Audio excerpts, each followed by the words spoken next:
This is a patrons only video, and it is sick, y'all. It is sick. There was a man by the name of Robert Page out of Georgia, and he got into an argument with a neighbor. This neighbor killed him and dismembered him. Well, you would think that after something like that happening, that when the investigators arrived at the scene, they would be sympathetic. They weren't. They took light of the whole situation and they picked up Robert Page's head and took pictures with it like it was some damn trophy.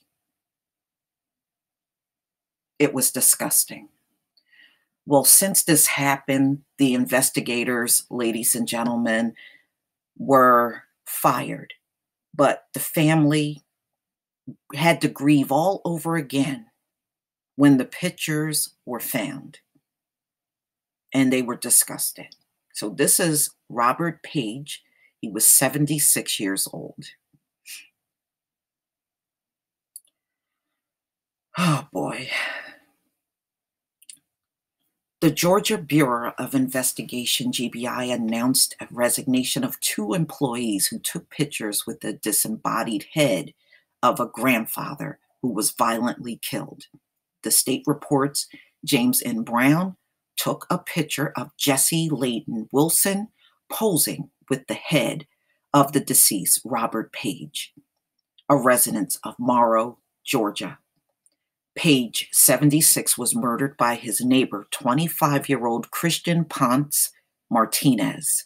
After Ponce Martinez killed Page, he took the grandfather's body apart, hiding parts of his victim under a tarp and around his house. According to police, Page and Ponce Martinez argued before Ponce Martinez took Page's life. Page's widow, Leila Page, was distraught after hearing about the disrespectful acts of the former GBI employees, the Atlanta Journal-Constitution reports. I mean, this woman lost her husband, and then they're going to turn around and do this, and she's now grieving all over again for the terrible way these investigators came out to the scene. Awful that somebody would be that evil, she said.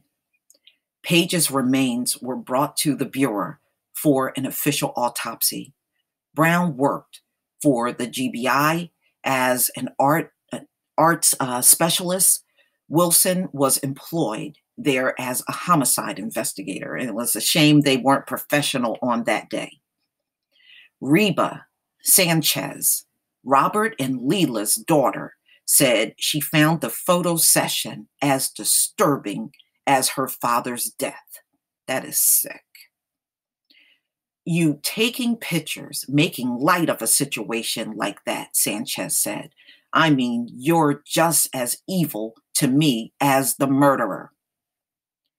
While the resignations by Brown and Wilson mean the men have lost their jobs, Sanchez said she feels more could have been done, and I agree with her. They should not have gotten off that easy, just losing their jobs.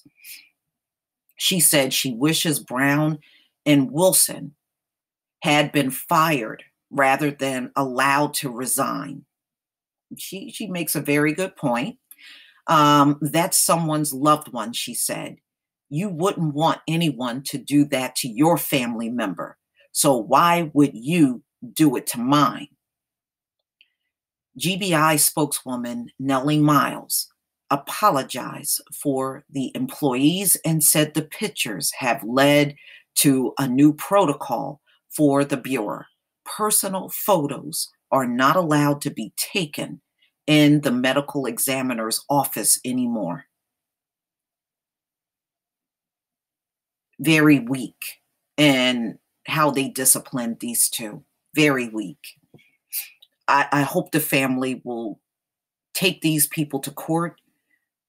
You know, what they did is unforgivable to this man who was a husband, a father, a grandfather. And I hope the neighbor that took his life burns in the hottest part of hell for what he did. Please tell me what you think, my patrons, about this story. This is really disgusting. Peace, family.